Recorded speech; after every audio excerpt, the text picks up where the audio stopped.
Thank you for listening to ShulchanAruch.com. May one daven or recite a bracha with food or another item inside of his mouth. You're in the middle of eating, chewing on something, you would like to have a drink. Do you have to finish till you swallow the food before you say the bracha of shahakol?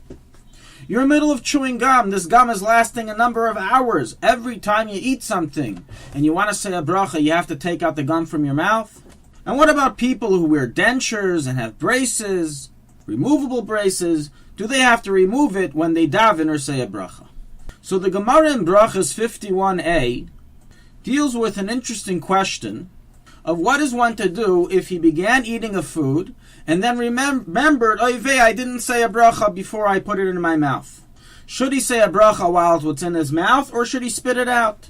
And the Gemara there gives different case scenarios, as we will Emir Hashem discuss in a future halacha dealing with this case specifically, and what one is to do. But nonetheless, from the fact in certain scenarios the Gemara requires one to spit out the food and not to say the bracha while it's in your mouth, we learn that it is initially prohibited to recite a bracha with food in your mouth, and the Gemara explains why. As David HaMelech says in Tehillim, Yimale pi'iti lasecha, that your mouth should be filled with His praise, which literally means your entire mouth should be involved only with praising Hashem and not anything else. So don't be chewing or housing or hosting other items and foods in your mouth while you're blessing Hashem.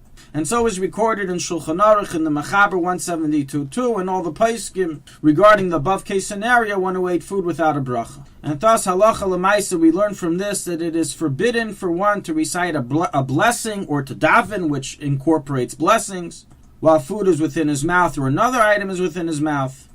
And thus one who is chewing gum must remove the gum prior to reciting a bracha or davening, and the same applies to one who's sucking a candy, is to take the candy out of his mouth before you say a bracha. If you're in the middle of chewing a food and you want to say a bracha on a liquid, first swallow the food.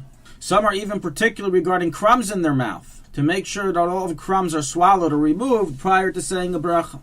Certainly goes without saying one should not hold an item with one's teeth while saying a bracha. And thus those women who are searching for areas to hold their rings should not choose their teeth as an area to hold their rings while washing and say the bracha of Netilas Yadayim with a ring in their teeth.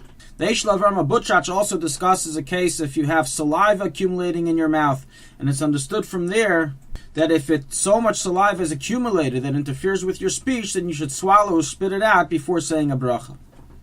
In all cases, as rules the Bach and the Pri Megadim and other Paiskim, one who did not follow the above directive, and he said a bracha or daven with gum or candy or other food in his mouth, he nevertheless fulfills his obligation. Now what about dentures and braces? So obviously permanent braces are part of one's mouth and cannot be removed, and so there's no question that you can say brachas and daven with them in your mouth. And you don't have to hold back from getting them in place just because you won't be able to say a bracha with a clear mouth. Because once braces are placed in your mouth, they become part of your mouth and are part of the pasuk, Yimale pi'iti lasecha.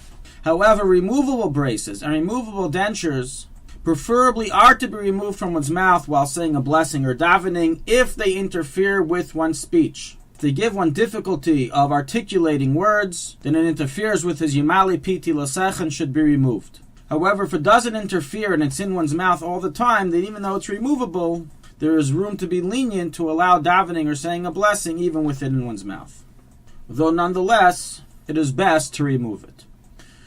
All the above is regarding a bracha or davening. Regarding answering Amen or answering to Kaddish and the like, the Eish Lavrama Butchach writes that it is permitted for one to answer Amen or answer to Kaddish while he's chewing on food, and the above prohibition is only regarding a bracha or davening, which includes brachas, and not regarding answering Amen. From this it's also understood that there's no isser to recite Tehillim or learn Torah while you're chewing on gum and the like, although nonetheless, in spirit of the verse Yimale pi'iti lasecha, when you're reciting the praises of David HaMelech in Tehillim, it's proper not to be chewing on gum or have things in your mouth, even though we don't find a halachic prohibition in this matter. Thank you for listening to ShulchanAruch.com. Our free services of making Torah knowledge available to the public depends on donors like you. Please help us continue our work through making even a small contribution at shulchanaruchharav.com under the Daily Halacha Dedication section or in the subscription page.